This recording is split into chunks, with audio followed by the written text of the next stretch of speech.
जिन्होंने बलूचिस्तान अवामी पार्टी में शमूलियत की है, आपको मैं वेलकम कहती हूँ। तमाम पार्टी के जितने भी लीडर्स हैं उनके बिहाफ पे।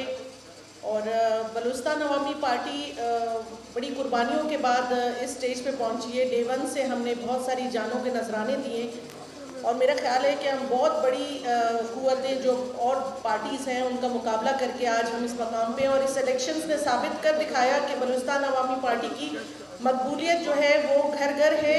और मैं ख़वातीन की 3 साल वुमेंस विंग की ऑर्गेनाइज़र रही हूँ, लेकिन उसके साथ साथ मैं यूथ की भी लीडर रही हूँ, मैं स्टूडेंट फेडरेशन की भी रही हूँ और मैं एक वर्कर की रही हूँ, क्योंकि मुझे पता है इनके कितने सारे मसाइल हैं। और वो तमाम मसाइल मैं एक तरह से सीएम साहब से रिक्वेस्ट करूँगी, क्योंकि सीएम साहब इज़ वेरी सॉफ्ट हार्टेड और उन्होंने हमेशा से जो है नरम दिली का मुजाहरा किया है। और अब अपनी पार्टी के लिए इंशाल्लाह जो 1 साल बच गया, इसमें मैं आपसे बड़ी रिक्वेस्ट रखती हूँ कि ये तमाम इन सब के बिहाफ पे मैं आपसे रिक्वेस्ट करूँगी कि इन तमाम मसाइल को फौरी हल किया जाए। जितने भी हमारे वर्कर्स हैं, लेडीज़ हैं, हमारे स्टूडेंट्स हैं, हमारी यूथ हैं, क्योंकि हमारे बाजू आप हैं।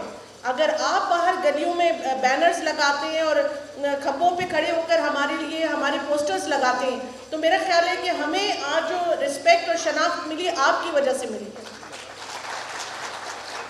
मैं बिल्कुल तमाम पार्टी के उन तमाम लोगों को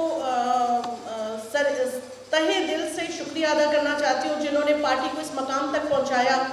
वो बातें हमें नहीं करनी चाहिए कि पार्टी के साथ क्या हुआ क्या नहीं, लेकिन हमें आगे देखना है, लुकिंग फॉरवर्ड कि हमने पार्टी के लिए मजीद किस तरह इसको फाल करना है। और इंशाल्लाह 29 को हमारे इलेक्शन है, उसके बाद मैं सबसे रिक्वेस्ट करती हूँ कि अपनी पार्टी को फोकस करें, टाइम दें, ताकि आने वाले बड़े इलेक्शंस में हम लोग जो है भारी अक्सरियत से बलूचिस्तान अवामी पार्टी को कामयाब बना सकें। Thank you so much. Pakistan, Balochistan Awami party.